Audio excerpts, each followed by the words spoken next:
Hello dear students, हम पढ़ते हैं केमिकल प्रॉपर्टीज ऑफ मेटल्स के बारे में। उसमें हम क्या पढ़ते हैं? उसमें हम पढ़ते हैं डिस्प्लेसमेंट रिएक्शन को। तो डिस्प्लेसमेंट रिएक्शन कौन सी होती है? डिस्प्लेसमेंट रिएक्शन में एक हायर रिएक्टिविटी वाला मेटल एक लोअर रिएक्टिविटी वाले मेटल को डिस्प्लेस करता है। अब जब मैं आपसे पूछूं कि डिस्प्लेसमेंट रिएक्शन क्या है, तो आपको तो अच्छे से आता होगा, सर मुझे अच्छे से पता है कि डिस्प्लेसमेंट रिएक्शन क्या होती है। उसमें एक हाई रिएक्टिविटी वाला मेटल होता है, एक लो रिएक्टिविटी वाला मेटल होता है। हाई रिएक्टिविटी वाला मेटल लो रिएक्टिविटी वाले मेटल को डिस्प्लेस करता है, हर प्रोडक्ट बना देता है। आप बोलोगे सर मुझे अच्छे से आता है, पर अगर मैं आपको क्वेश्चन दूं, अगर मैं आपको रिएक्शन दूं, तो तब आप थोड़े कंफ्यूज हो जाओगे। आपको पता ही नहीं होगा कि कौन सा मेटल ज्यादा रिएक्टिव है और कौन सा मेटल कम रिएक्टिव है। क्यों? क्योंकि उसके लिए आपको याद करनी पड़ती है रिएक्टिविटी सीरीज, जिसके अकॉर्डिंग आप ये जान पाते हो कि कौन सा मेटल ज्यादा रिएक्टिव है और कौन सा कम। तो रिएक्टिविटी सीरीज को ही याद रखने के लिए मैं आज आपके लिए लाया हूं एक बहुत ही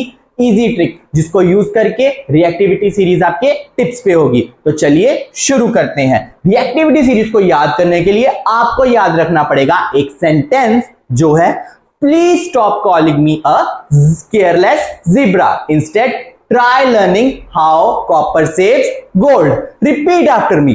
Please stop calling me a careless zebra. Instead, try learning how copper saves gold. अब आप बोलोगे सर इस सेंटेंस की मदद से मैं कैसे याद रख सकता हूं रिएक्टिविटी सीरीज के बारे में? तो ये सेंटेंस है एक निमोनिक। निमोनिक वो सेंटेंसेस होते हैं जो हमें चीजों को याद रखने में हमारी हेल्प करते हैं। ठीक है, तो चलिए ब्रेक डाउन करते हैं इस निमोनिक को और देखते हैं रिएक्टिविटी सीरीज को। ठीक है, सबसे पहला इसके अंदर जो हमारे पास वर्ड था वो था प्लीज, और प्लीज में क्या है? P, and P stands for potassium. उसके बाद था स्टॉप, स्टॉप में है S, and S stands for sodium. उसके बाद कॉलिंग, कॉलिंग में सी, सी से कैल्शियम, एंड सो ऑन। तो बाकी मेटल्स को भी देखते हैं। उसके बाद आया मी, मी में एम, एम से मैग्नीशियम, ए से एल्यूमिनियम, केयरलेस में सी, सी से कार्बन, जीब्रा में जेड, जेड से जिंक, इंस्टेड में आई, आई से आयरन, ट्राई में टी,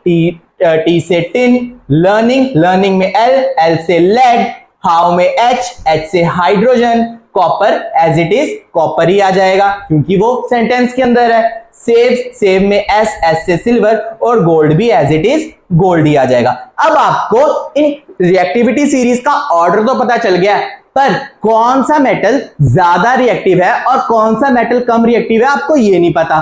ठीक है, तो ये जो रिएक्टिविटी सीरीज है इसमें से नीचे से ऊपर रिएक्टिविटी इंक्रीज हो रही है। इसका क्या मतलब हुआ कि जो सबसे ऊपर मेटल प्रेजेंट है जो है पोटेशियम, वो है मोस्ट रिएक्टिव, वेयर एज जो एलिमेंट सबसे नीचे प्रेजेंट है जो कि है गोल्ड, वो है लीस्ट रिएक्टिव। ठीक है, तो क्या हो रहा है? सबसे नीचे से ऊपर जाते वक्त जो रिएक्टिविटी है वो इंक्रीज हो रही है। अब आप बोलोगे सर रिएक्टिविटी सीरीज तो आपने मेटल्स की बताई थी, तो ये हाइड्रोजन बीच में क्या कर रहा है?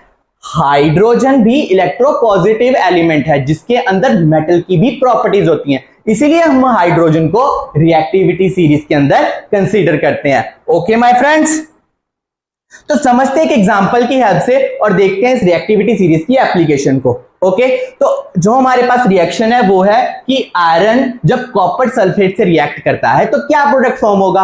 अब रिएक्टिविटी सीरीज के अकॉर्डिंग आयरन कॉपर से ऊपर प्लेस किया गया है। ठीक है, तो क्या करेगा आयरन? क्या करेगा वो कॉपर सल्फेट को उसके कंपाउंड से क्या करेगा? डिस्प्लेस कर देगा और क्या बनाएगा?